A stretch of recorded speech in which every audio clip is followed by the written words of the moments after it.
Hey everybody, Dirili here. Thank you so much for joining me for another episode of Tengu Otogi Zoushi, a game by HUNEX. There is no walkthrough available anywhere. I feel like I'm the only person playing and posting this anywhere, so I'm really hoping some of you are taking a look at this game online because I won't be able to play through any full routes as per agreement with the company and all, so you can pick up wherever I leave off. And the full game is only $3.99, so yeah, it's not exactly putting much of a dent in your pocket if you'd like to pick it up. And you get like 75 free story tickets every day. See, I have like 441 right now, which I'm not exactly sure if that means anything since I bought the full game or not. So I guess we'll see what happens when I run out of those tickets, if I run out of them. But anyway, let's get started with the reading. I'll be flying blind here, but yeah, I'm gonna try to go after a Yamabuki. Let's jump into things feet first. You can just sit back, relax, and let me read you a story. What was that dream? The sound of a bell and a voice calling my name. Oh, the last episode we ended the prologue, and apparently I think this game is one of the more traditional kind of otome games where the route that you end up on depends on the choices that you make, rather than you having a guy selection screen and just reading the guy's story. I think that the choices that you make determine which guy's route you pick up. We'll continue on and see if that's true or not. The sound of a bell and a voice calling my name in the deep fog. The arm that reached out from beyond the fog was as white as snow. The image flashed back and I shuddered. Maybe I'm taking it too serious. Bad dreams were said to be signs of hardness, but maybe I'm overthinking. I'll practice the dance again. That's always relaxing, apparently. I took out my fan and opened it. I could concentrate, and needless thoughts went away while I danced. Yep, therapeutic. After one dance, I took a short break. I shall do some stitching. Another therapeutic activity. I sat down on the cushion and pulled over my sewing kit. I was lucky Father gave me some leftover cloth. Some time ago, the court official, fond of my father's flute, gave him some valuable silk cloth. Oh, I better do something good with it then. The court official also gave him some expensive eaglewood incense. Oh, that's a really nice official. There was a piece of it that my father gave to me inside the small box next to my sewing kit. I believe the pouch should be about this size. A small cloth pouch that could fit into my palm. I needled the strings through the cloth to finish it up. The drawstring should be lilac. I heard wings fluttering beyond the bamboo screen as I was finishing the pouch. Wonder who that is. Could it be? I think so. Well, then again, we do know two other Tengu.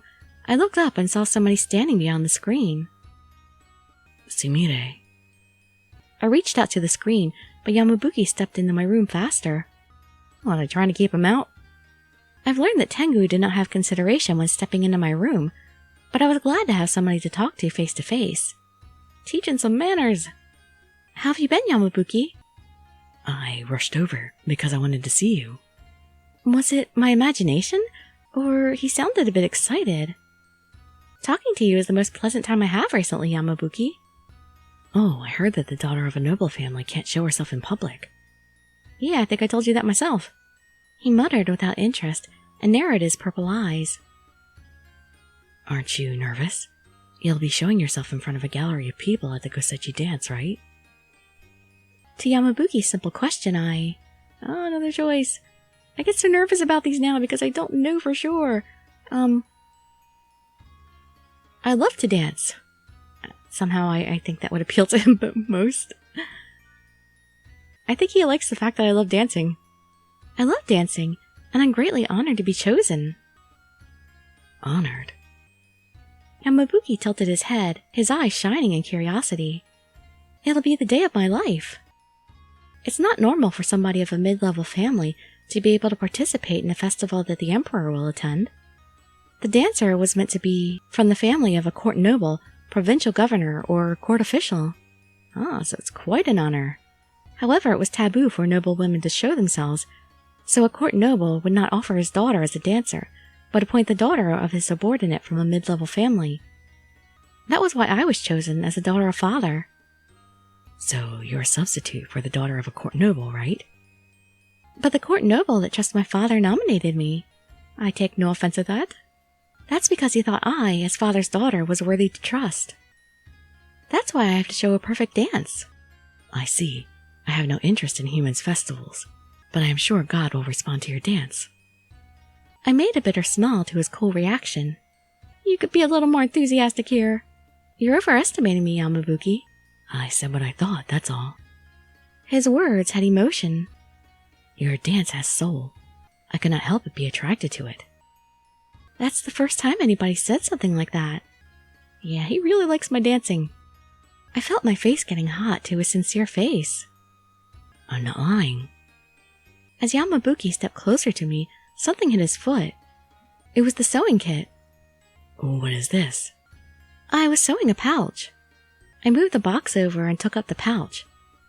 I tied the lilac drawstring and put it on my palm. My father gave me some cloth and eaglewood the day before, and I thought I would use the eaglewood in the pouch. I see, an aroma pouch. You gave me a crystal, so I thought I would give you this in return. Ah. To me. Yamabuki opened his eyes wide and looked into the pouch. Will you accept it? Don't look all shocked. I peeked into his face from below. He blinked several times before answering. Eaglewood has the power to keep Ayakashi away. It is a sacred wood. Is it? I only knew it was the ingredient of precious incense, but it also has powers against evil. A small piece has not much power, but still it is not good with me. What do you mean not good with you? You're not evil. Tengu are also Ayakashi, so he dislikes the scent of eaglewood. I'll have to give him something else then. Although I didn't know about it, this wouldn't be a good gift for him. Let's ask him if he wants anything else. I do apologize, but I feel the need to offer something else. Oh, well, is there anything else you want? Your body. No, just kidding, he didn't say that. As I tried to put my arm with the pouch down, Yamabuki held my wrist. I'm sorry. I didn't mean to let you down. Yamabuki apologized with sad eyes, and I smiled. No, I'm the one who's sorry. It's not a big deal. I cannot accept the eaglewood, but I will take this. He folded open my fingers and took the pouch. But nothing will fit into that small pouch. I looked up to see Yamabuki shaking his head slowly. This is mine. You made this just for me. Yamabuki gently smiled and grasped the pouch. I'm sure he could find something to fit in there. This drawstring. You chose this to match the color of my eyes. I thought this would suit you. Aw. Thank you. I shall treasure it. Yamabuki thanked me and put the pouch in his kimono. I'm glad you like it. Yamabuki smiled as he peeked into his kimono. Making sure it's still there. He was so cute, I giggled. God, you two are such kids. Oh, what is it? He stiffened his expression at my giggle and asked. Nothing. I have to put my sewing stuff back in the box. As I reached out, a great wind burst through and made the screen waver. We have another visitor? Yikes! Sumire, stand down. Behind me. I did as he said. He was glaring at the screen with a serious face. What happened? There was a wind when Yamabuki came, but this was different. The air was heavy, and I had goosebumps. It's coming. Yamabuki threw his right arm out, and a huge leaf fan emerged to be held by him. Is it the kitsune, or is it one of his Tengu friends? A wind bursted again. Wow! I grabbed Yamabuki's back tight and closed my eyes. Grrr! Oh. We've attracted something bad, apparently. I heard the voice of two animals. Beasts? I fearfully opened my eyes to see two skinny creatures rolling in the garden beyond the screen. Yamabuki jumped out on the duckboard and waved his fan. The stroke of his fan created a whirlwind and hit the two creatures. Too easy on us. Yamabuki muttered the name of the beasts and narrowed his purple eyes. It was a name I never heard of. The beast stood back up and glared at Yamabuki with its hair ruffled up. What? A fox? Wait, is this one of my romanceable options? They were foxes? So thin they could fit in a bamboo tree. One had gold eyes, and one had silver eyes. They are familiar spirits, otherwise called pipe fox. He told me without looking back. Familiar spirits, which means there's someone behind them? Ah, okay, there's someone else's familiars. Yamabuki hit them again with the whirlwind. The two Izunas were lifted up into the air and were thrown down to the ground as Yamabuki waved his fan down. Do you have to be so violent? Who sent you here? Yamabuki stepped out into the garden, looked down at the gold-eyed Izuna, and picked it up by its tail. Grrr. The gold Izuna only growled. You know what they're saying? I flipped the screen to step out on the duckboard, and Yamabuki looked behind at me. Tengu also use Izuna as familiar spirits. Oh. So another Tengu might be controlling them. The faces of Chitose-san and Kohaku-san popped in my mind. Those two would never send these Izuna into my house. Who could have done this? I don't think any human or Ayakashi would have good reason to hate me. I did not smell Tengu from you. Who is your master? The gold Izuna looked away in disinterest. It seemed to understand Yamabuki's words. But it's not talking. I can crush you with my hand, just like this. Animal cruelty! Don't do it! Yamabuki said something scary without a change in his expression. Are you after Sumire? The ears moved fast, but there was no answer. Yamabuki sighed and put force into the hand holding the tail. Oh. Grrr! Don't hurt the poor thing. The Izuna seemed to be screaming in pain. Yamabuki, that's enough. I couldn't see any longer, but Yamabuki made a dubious face to my words. They were after you.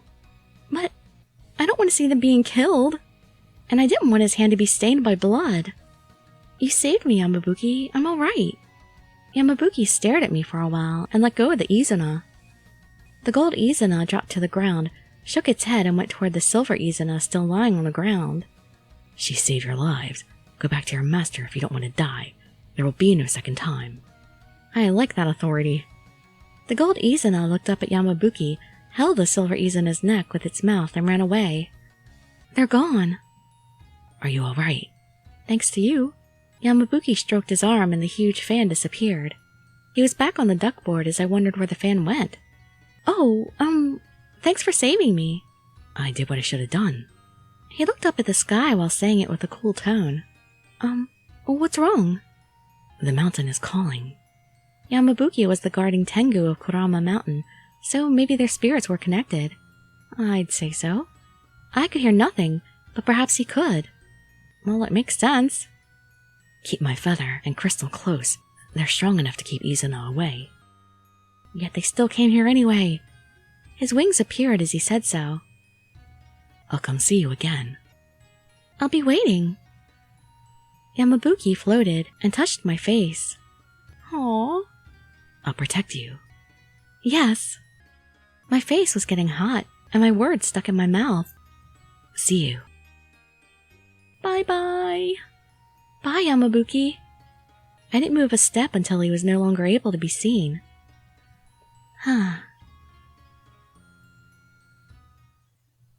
Here we go, dreaming again. A white fog was all around. It's the dream again. Why am I here again? I fell asleep in my futon mattress, yet the fluffy ground and white fog was the same as last time. Ring. A bell sounded from nowhere. No, I don't want to hear. I covered my ears and closed my eyes. Next was... Sumire-san. A voice called my name with the sound of the bell. Don't call my name! This way. As I kept my eyes shut, I felt heat coming from close by. Yikes! A blue-white flame was floating before me, but not only one. Many balls of flame were surrounding me. Go away, spirits! Sumire-san. The voice was even closer. I don't want to go that way. I crouched down and covered my head with my arms. I knew this was a dream, but why wouldn't I wake? Why will you not answer? I sensed it was close, but I didn't want to open my eyes. The voice seemed gentle, but someone I don't know was right in front of me. I won't follow you. I squeezed out my trembling voice. Why will you not? I don't like this creepy place. I see. Then I shall come to escort you. Come where? I instantly looked up. The fog was so deep, it was right in front of me, but I couldn't see its face. It's still 2 o'clock. Stay there. Be a good girl. Goosebumps appeared all around my body to his gentle voice. No! I stood up, turned around, and ran as fast as I could. I couldn't be caught. I had to run somewhere far away. And I ran so far away. And then I woke up. Huh? I could see the familiar ceiling in the darkness. I'm in my futon? I was exhausted. I sat up, my hands against my chest. Oh, thank goodness, I'm back. I was relieved to be able to come back from the dream. My vision blurred. I touched my face to see tears in my eyes. Crying in a dream. Perhaps I was tired, seeing such a peculiar dream. It's not morning yet. The bamboo screen and the wooden shutters were closed, so I couldn't see outside, but sunlight wasn't leaking in. I didn't want to fall asleep again from fear I would have to see that dream again. What? Something was there. Oh, the person in the dream actually came to see me, huh? I knew by instinct. I put my Uchigi overcoat over my single kimono and left the futon. I looked outside the wooden shutters. I tried to look in the garden, but it was too dark. A blue flame? Am I still asleep? It's one of those things where you just keep waking up and you're really still in your dream. However, I saw a couple of blue-white fireballs floating around. It was the same as the dream. Eep! I covered my mouth to stop myself from screaming out. The fireballs didn't know I was here. I couldn't let them know with my voice. I had to swallow it down. I should go back to bed. Yeah, that'll help. Just hide under the covers. I tried not to make a sound as I stepped back, and... I promised I would come pick you up at 2 o'clock, didn't I? Somebody was standing in the slightly blue-lighted garden. His voice was that from the dream. The wooden shutters opened by itself, and the bamboo screen wavered without a wind. Who? I asked with my trembling voice, hiding behind a pillar. The first balls gathered around him to light him up. Good evening. His silver hair was as beautiful as the moon, and his skin was white as alabaster. But I was most surprised at his eyes. They're shut. How can you tell anything about them? His right eye was red, and his left eye was gold. How can you tell? I cannot see you behind that pillar. Come on out. There's no way I would trust someone who would come uninvited to my house in the middle of the night, accompanying balls of flame. I had goosebumps and shivers. Okay, and I hate to end there, but I really gotta end this video. This is gonna be a really hard video to edit because I don't know why, but this game is really laggy for me. So I can't make these ones super long. And I'm not sure that this game is super long anyway, but I don't know. Like I said, there's no walkthroughs or anything, so I'm just feeling my way through things. So we'll learn more about this mysterious visitor, who I assume is a kitsune fox boy, in the next episode. So I hope to see you there or in some of my other videos, and I'd be so grateful for any likes, comments, subscriptions, or shares with your friends to show some support. Thank you so much for joining me, and I wish you all health, happiness, and safety. Dirili signing out. Bye bye everybody.